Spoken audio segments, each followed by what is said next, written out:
সুধীমণ্ডলী, আসসালামু আলাইকুম।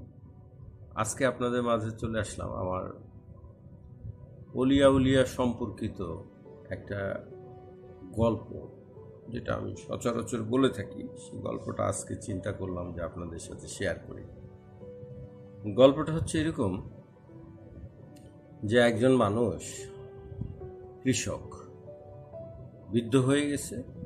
তার একমাত্র ছেলেকে ডেকে বলল যে, বাবা, তোমার প্রতি আমার একটা ওসিয়ত হচ্ছে এই, যে আমার মৃত্যুর পরে তুমি একজন সদ্গুরু দেখে তার কাছে গিয়ে বায়াত গ্রহণ করবা। এই ওসিয়ত করে কয়েকদিন পরে সে মৃত্যুবরণ করে। তো তার দীর্ঘদিন পরে ছেলেটার মনে পড়ে বাবার ওসিয়তের কথা। তখন সে চিন্তা করে যে এই বাবা যে বলে গেছে, এই কাজটা তো আমার জন্য ফরজ হয়ে গেছে। তো উনি খুঁজতে শুরু করলো একজন সদ্গুরু। তখন লোক মুখে শুনতে পাইল যে ওনার বাড়ি থেকে 1-2 কিলোমিটার দূরত্বেই একজন ভালো পীর সাহেব আছে, তার কাছে গিয়ে সে মুরিদ নেবে এরকম সিদ্ধান্ত নিচ্ছে।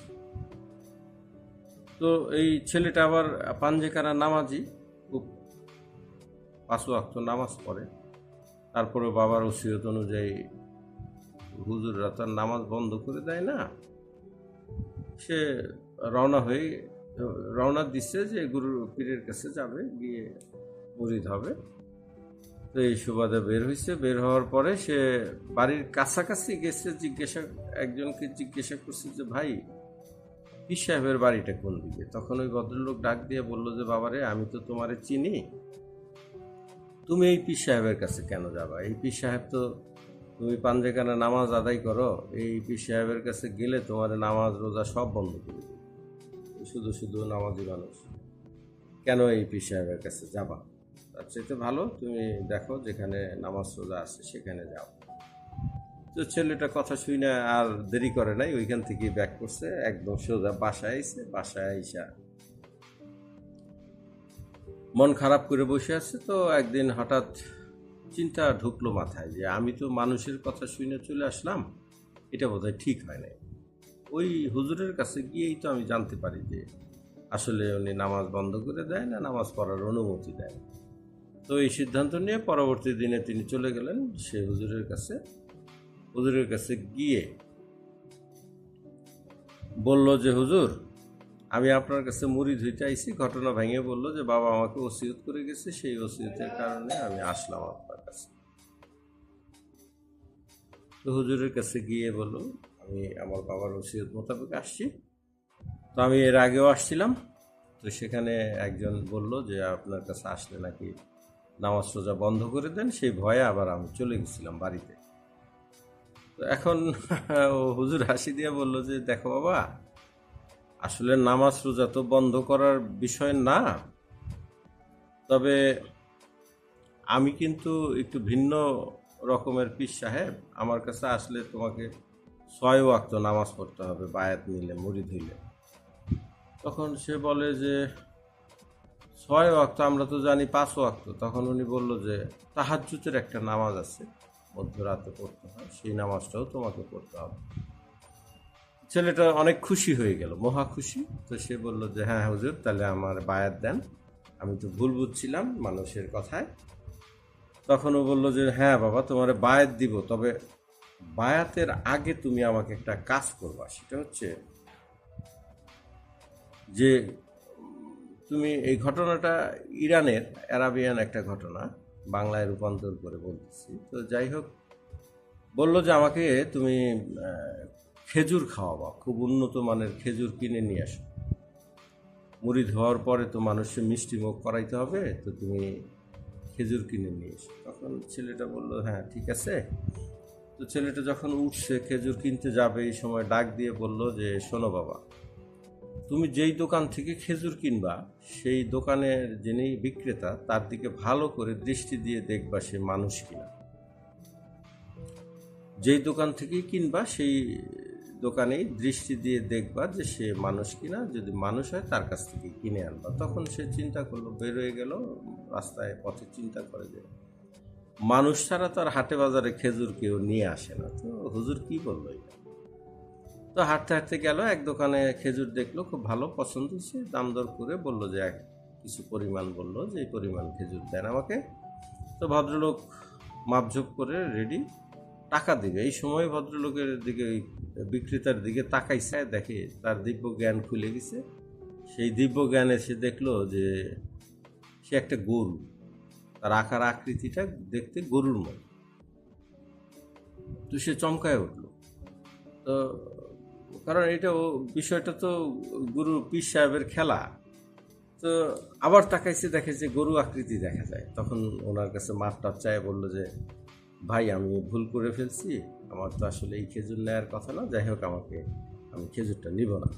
তো বেটা বুঝায় টুজায় বলার পরে রাগ হয় নাই, ফেরত দিয়ে দিছে। তখন সে, ওই ছেলেটা চিন্তা করে দেখলো যে হুজুর যেহেতু বলছে মানুষের কাছ থেকে, তাহলে দেখি একটু হাটের মাঝখানে দাঁড়ায় দেখে যে দুই পাশে সব গরু ছাগল ভেড়া বরকি এই খেজুর নিয়ে বসে আছে।